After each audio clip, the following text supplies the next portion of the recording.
What is up, guys? Tipster here, and as a news channel, I have the unfortunate responsibility of sharing the latest update in the Etika situation with you guys. Although I'm pretty sure you guys have already heard the news, considering that it broke several hours ago. I got the news while I was at work, so I'm just getting to kind of share my thoughts now. I think it goes without saying that just like my previous videos, this video will not be monetized. I just don't feel it's appropriate to monetize this sort of situation, especially since I have to give you guys such tragic news now in regards to the situation. As you guys know, the last update we had about this was this New York Post article where it talked about how um, some of Etika's items were found on the Manhattan Bridge, and like many people, I suspected that this meant that he was probably um, already gone. But obviously, I don't want to convey that to you guys until we get some kind of confirmation. And so I, maintain that we still should have hope that maybe Etika was okay. Now, sometime shortly after that, we did get this update here on a live report on the live report Twitter, talking about how there was a body found that fits Etika's description. But at this time, it was not confirmed that it was Etika. The body had not yet been identified, so I did not want to report on this until we got some sort of confirmation. And unfortunately, earlier this morning, we did get that confirmation. The New York Police Department Twitter account tweeted out that they regret to inform that Desmond Amofa, aka Etika, was found deceased. I can't explain how much this news breaks my heart. I'm not going to pretend like I was a friend of Etika's because I wasn't. I wouldn't even go as far as to say I was a big fan. I did watch his content from time to time, and I definitely enjoyed the kind of content he put out, but I wouldn't go as far as to say I was a big fan or anything like that. Having said that, apparently he enjoyed my channel because he was subscribed with his TRL1 Iceman account. So, Etika, if you can hear this, thank you so much for the support, man. I really appreciate it. Feels good when you know a large creator enjoys what you do, especially if it's a creator you kind of look up to. And while I wasn't his biggest fan, I did enjoy his content, and I found him to be really entertaining and stuff.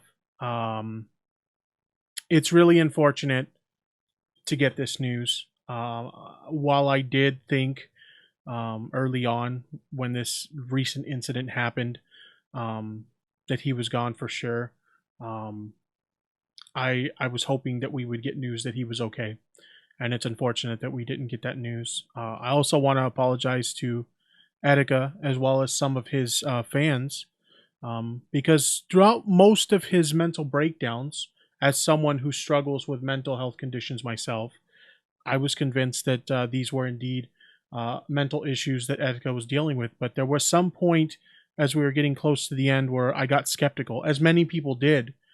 And while some would probably say I shouldn't feel bad because a lot of people were skeptical, I mean, his own fans were skeptical as to whether or not he would take his own life. Um, I really do feel bad for that because I've been there, I've been in those situations. And if anyone shouldn't doubt, you know, the position he was in, I shouldn't have doubted him. Um, and I sincerely apologize for that. It was wrong of me to be skeptical about whether or not this breakdown was legitimate. Having said that, it's just really unfortunate news. There were so many people who loved Etika, who loved his work, who appreciated what he did. He should have never felt alone, nor should anyone. He should have never felt like he had done something so bad that he needed to apologize and just end it all. And like I said before, no one should ever feel that way. Um, it's unfortunate that things turned out the way they did.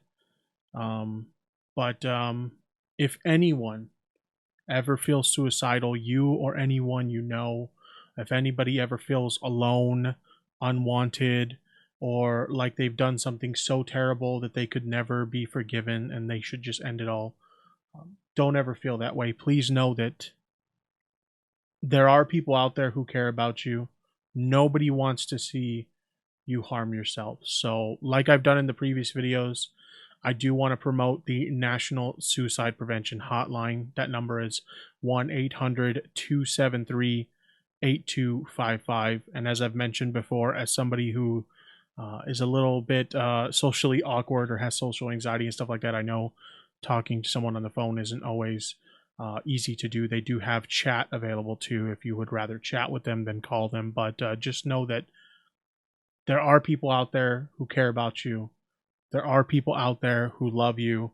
And there are people out there who don't want to see you harm yourself or any harm come to you. So please never feel like you're alone. Never feel like nobody cares, and never feel like you've done something so terrible that you have to take your own life.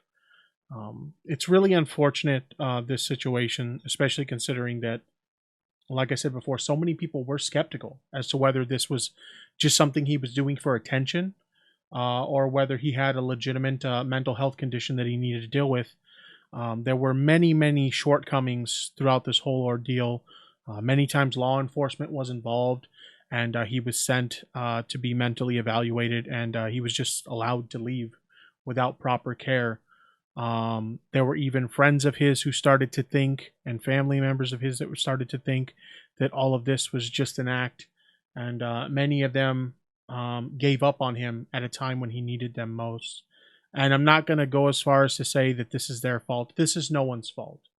It's really hard to tell, what's really going on in someone's head, and it's even harder to help someone when they keep pushing you away, just like Etika did to so many people close to him. So I don't think it's appropriate to blame anyone for this. It's nobody's fault.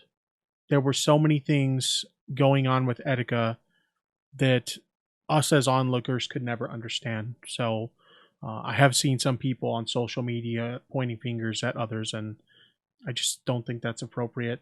I think that we should be, as a community, grieving and mourning this loss, as opposed to pointing fingers at who's responsible for it, or people, potentially leading him to do what he did. I just don't think that's right. It's not fair. It just, it really sucks, is all you can really say. That someone so talented, someone so entertaining, and someone with such a good heart felt so lost that they felt the need to end their own life this way. But at the end of the day, that's really all I have to say about this. I'm really sorry to all those who have been affected by this. I hope that this I hope that this will lead more people to take mental illness more seriously. And if you see someone who you think needs help, you'll be there to support them. And I hope that in terms of, law enforcement and the medical health, the mental health sort of community, that when they see somebody who's in need, that they'll take the time to actually support these people and give them the treatment they need, as opposed to just, brushing them off and allowing them to leave when they very clearly need help. I just hope this is a learning experience for everyone. And my thoughts, my prayers, and my condolences go out to his family, his friends, and of course, his fans who supported him for many years throughout his career. But that's it. That's all I have to say. Rest in peace, Etika. We're all going to miss you, man.